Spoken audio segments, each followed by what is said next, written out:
கனமழையால் செஞ்சியில் நெல் மூட்டைகள் நனைந்து சேதமடைந்திருக்கின்றன. அண்மை செய்தியை பார்க்கிறோம். தமிழ்நாடு முழுவதும் பரவலாக மழை பெய்து வரும் நிலையில் சிவகங்கை மாவட்டம் செஞ்சியில் மழை பெய்து வருகிறது. அங்கு நெல் மூட்டைகள் மழையில் நனைந்து வீணாகி வருகின்றன. தகவல்களோடு செய்தியாளர் தமிழரசன் இணைந்திருக்கிறார். தமிழரசன், செஞ்சியில நெல் மூட்டைகள் மழையில் நனைந்து வீணாவதாக தகவல் கிடைத்திருக்கிறது.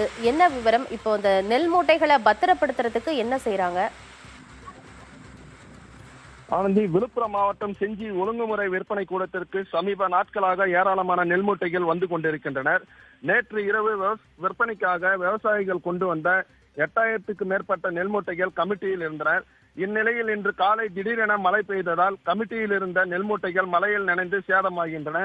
இதனை உடனடியாக நெல் மூட்டைகளை கொண்டு வந்த விவசாயிகள் கமிட்டியில் கொடுக்கப்பட்ட டார்பாய் போட்டு தங்கள் நெல் மூட்டைகளை மூடினார்கள்.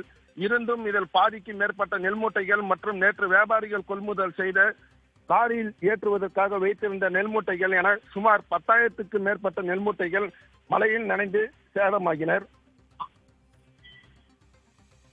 மேலும் ஒவ்வொரு முறையும் மழை வரும்போது விவசாயிகள் பாதிக்கப்படுவது வாடிக்கையாகிவிட்டது. எனவே இதற்கு நிரந்தர தீர்வு காண அதிகாரிகள் நடவடிக்கை மேற்கொள்ள வேண்டும் என விவசாயிகள் கோரிக்கை வைத்துள்ளனர்.